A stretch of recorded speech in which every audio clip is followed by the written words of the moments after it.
nombre es Carolina Zamudio, soy cursucuateña, tengo 52 años, un camino no tan largo pero muy intenso con la poesía y voy a tratar de resumirlo con la mini biografía de mi último libro que se llama La extensión de un deseo. Nací en Cursucuatiá, Argentina, en 1973, estudié periodismo y comunicación, pero la literatura es mi destino. Viví y trabajé en Buenos Aires, Abu Dhabi, Ginebra y Barranquilla. Llegué a Montevideo, el último puerto, hace 8 años. Tengo 2 hijas y algunos libros. La poesía es mi casa.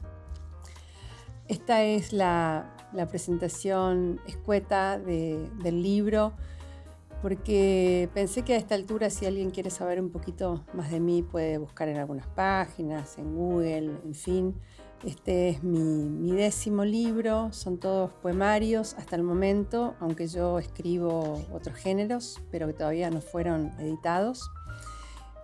Así que mi involucramiento mayor tiene que ver con la poesía. Tuve la suerte de ser publicada en 2 continentes por lo menos. Tengo libros editados originalmente en Italia, en España, en Francia y en América Latina en muchos países: Argentina, Uruguay, Perú, Bolivia, Ecuador, Colombia, y creo que no me olvido de ninguno. Mi vida en Curuzú fue apacible, de hecho lo digo específicamente en este libro. La niñez fue apacible, y después digo escribo para convencerme, para reiterar. Yo no empecé a escribir tan temprano, digo de manera disciplinada, aunque sí recuerdo haber escrito mi primera canción a los 9 años. Y luego mandar una colaboración espontánea, una suerte de editorial al Bisemanario Cultura de Curuzú, y ya la idea de estudiar periodismo surgió un poco por eso, ¿no? Porque yo quería ser escritora. No soy una lectora temprana, en mi casa había una biblioteca, mis padres fueron maestros. Había una biblioteca, pero más bien limitada. Mi abuelo sí tenía una biblioteca mayor, pero cuando él falleció, mi mamá donó todos los libros a la biblioteca de Asiac en Curuzú, que probablemente era lo que había que hacer. Así que yo empecé a leer con más avidez ya viviendo en Buenos Aires.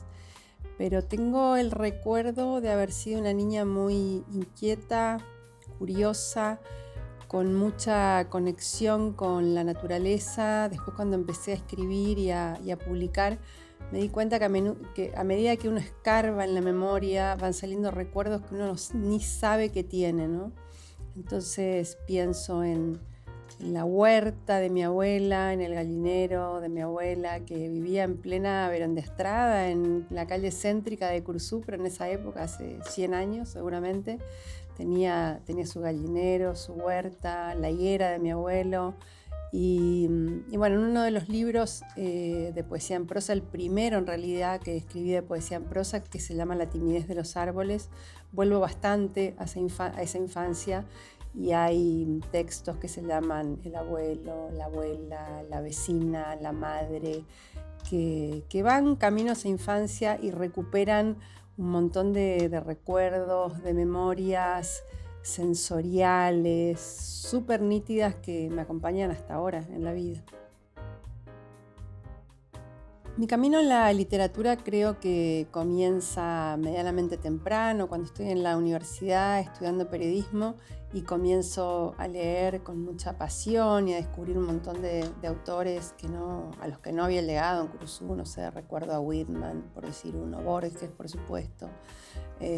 Así como las primeras lecturas, creo yo, que me marcaron, después en narrativa, Saramago, en fin. Pero termino la carrera y me pongo a trabajar apasionadamente en el periodismo. Tuve la suerte de trabajar en medios importantes, también otros más chicos, ¿no? Pero entre los importantes trabajé como productora en Radio Mitre, en ese momento de Néstor Ibarra. Luego trabajé también en Radio El Mundo como productora general de Héctor Larrea, lo cual fue una escuela increíble, así siendo tan joven en el camino del periodismo. Y después llegué al periodismo gráfico, luego de haber tenido otros trabajos y haber pasado por otras radios del Gran Buenos Aires. Llegué a trabajar en el diario El Cronista y la revista Apertura, que fueron como la gran escuela de periodismo para mí. Ahí llegué a trabajar como editora, y después a la larga, cuando incursiono en la literatura, me doy cuenta que todo eso permeó en mí y me dio como una escuela de no solo de trabajo, de constancia, sino de, por ejemplo, tener un ojo detallista para la edición. En Radio Mitre también trabajé como redactora publicitaria. Entonces ahí también ese poder de síntesis, ese trabajo ligado a la creatividad, a tratar de producir algo diferente. Y ya bastante tarde en mi vida, digamos, aunque a cada uno creo que las cosas le llegan cuando le tienen que llegar, a los 40 años decido publicar mi primer libro. En ese momento yo vivía en Colombia, en Barranquilla, y empiezo a trabajar con una amiga poeta que me guió un poquito en esto de la selección de textos. Y entonces ahí yo recupero algunos textos escritos en la primera juventud, a los 18, 19 años, y trato de mantener fiel ese original, de no intervenirlos tanto, aunque por supuesto que un poquito los toqué. Entonces ese primer libro está dividido en 4 capítulos, que son como las 4 ciudades en las que había vivido hasta el momento, pero tiene la particularidad de que recupera estos textos viejísimos y después va sumando algunos otros a lo largo de 20 años, ¿no?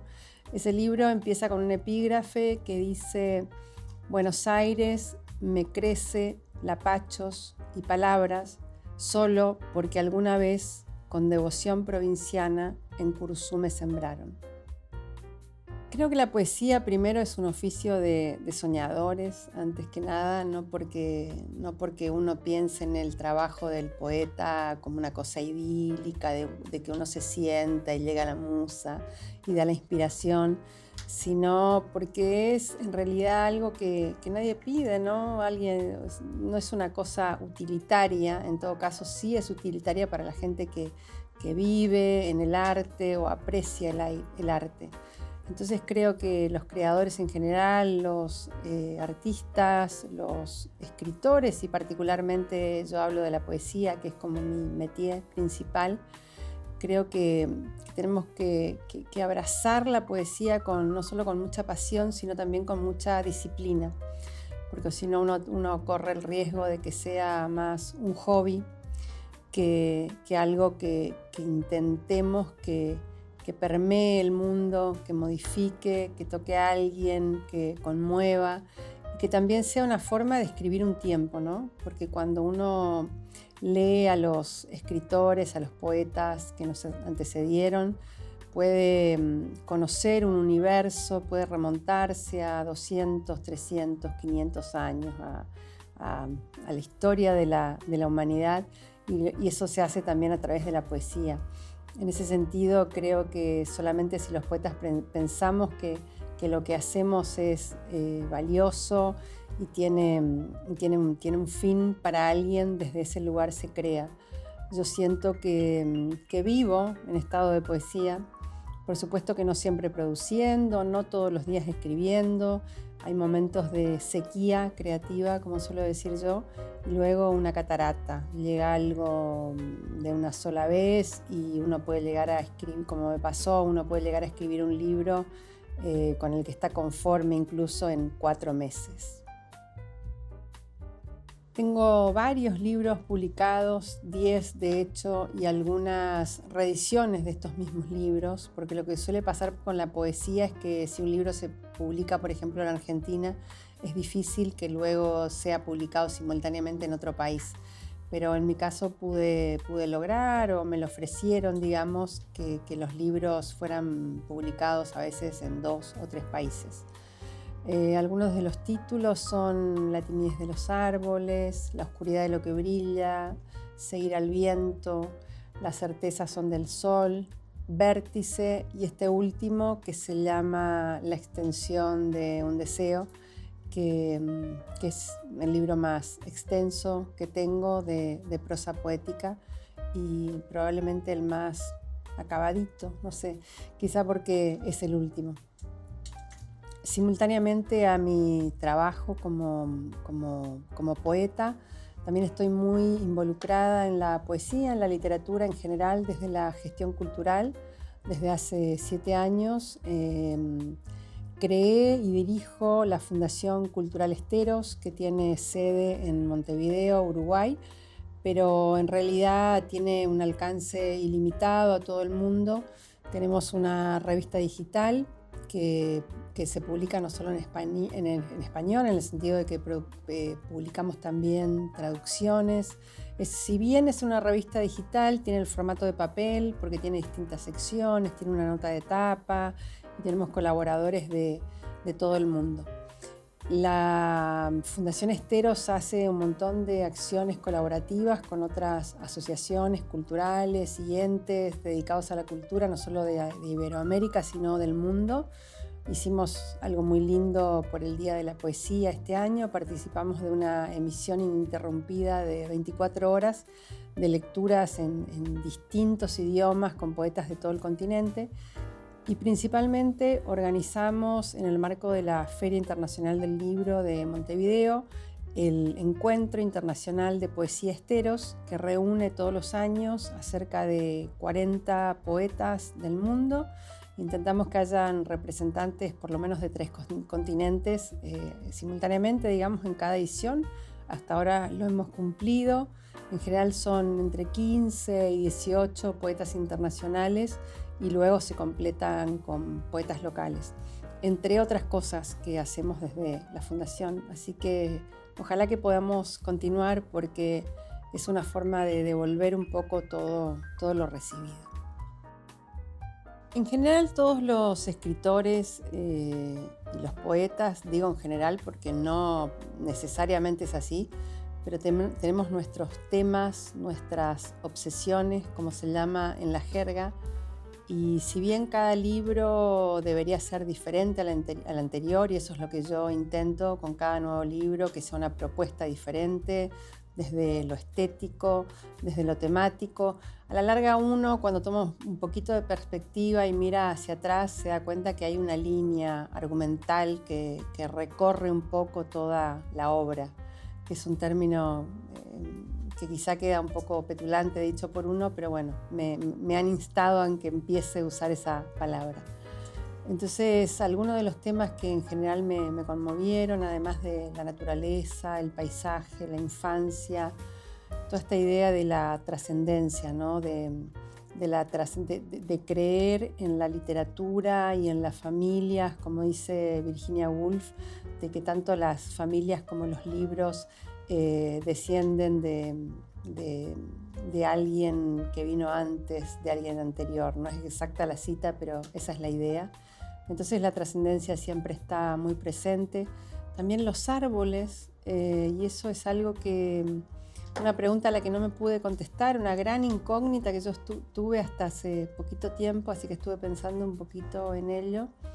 Y creo que veo al árbol como una entidad tan fuerte, tan valerosa, tan soberbia en el mejor sentido, ¿no? De mantener esa condición de estar erguido y muy bien plantado, con las raíces a la vez, y de que el propósito del árbol sea llegar al cielo, mirar al cielo. Me parece que esa imagen del árbol me conmueve, me perturba. También en el simbolismo del árbol está lo masculino, lo femenino. Lo masculino está en el tronco y lo femenino está un poco en la flexibilidad de las ramas y bueno, todos estamos conformados por un femenino y un masculino. Creo que en mi caso el masculino también es fuerte y es dominante, así que probablemente ahí esté la explicación. Bueno, la extensión de Un deseo es un libro precioso, me refiero ahora a la edición. La tapa es realmente hermosa y bueno, el interior en este borrabino, la verdad es que es un placer tener la edición de un libro de estas características. Lo hizo una una editorial uruguaya que se llama Yaurú, que es Uruguay al revés, que publica no solo a poetas uruguayos contemporáneos de diversa índole, digamos, encumbrados, y también gente que está recién saliendo a la palestra, sino que clásicos de la poesía de distintos lugares, épocas y momentos. Así que agradecidísima con el editor por esta joyita que hizo y la que traje a Corrientes para presentar. Voy a compartir un texto que es el último del libro y el que también le da nombre al libro. La extensión de un deseo. Hay que cuidar a las palabras como a los hijos. El de la madre tampoco es un trabajo, ni siquiera un título. En eso se parece a la poeta. Es una vocación de la que, como muchas, una se va apropiando con el tiempo. La maternidad es un largo diálogo en el que se intercalan preguntas, mudez, gozo, asombro. La oscuridad es un exceso de luz, escribió Negroni. Que nadie sabe de maternidad, menos las madres, es cosa sabida, ni hasta dónde llega. ¿Qué idea tiene el sauce de la longitud de sus ramas? Cobijar en libertad a un hijo, fuera de una, es una abstracción. Algo queda a merced del azar. La poesía va en el otro sentido. Un poema es un hijo que nace huérfano y busca siempre incierto una casa, el lector. De la fiebre a la sequía de palabras, la literatura es siempre un compás de espera, del momento, y se refundan las paredes de la casa como se vuelve a erigir un mundo. No, el poema no es un hijo, es solo un puente, la extensión de un deseo. Algunos necesitamos hacer para ser, no solo el amor, el camino, el aire, el agua o el viento, la escritura y el llanto, la risa amplia, las 1001 noches, los días, y darle a todo un significado. Pensar, pensar, pensar, dudar de lo que se piensa. La madre es lo intuitivo, la maternidad lo racional, pero el hijo es certeza. Tengo una vieja puerta en la cabecera de la cama, un muro de contención, un muelle, los durmientes de una vía, o solo un lugar por donde asciende el deseo, la vida misma. Algo de carestía, pero sobre todo abundancia.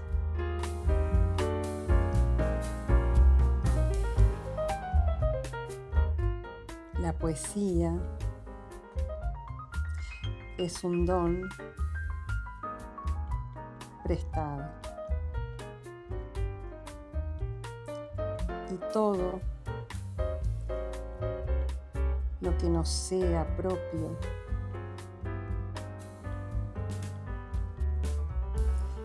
se cuida más que nada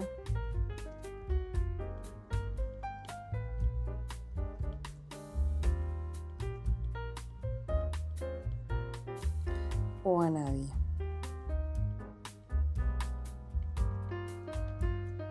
Y así es como suelo firmar mis libros, con una florcita que a mis hijas les gusta mucho, tanto que se la quieren tatuar.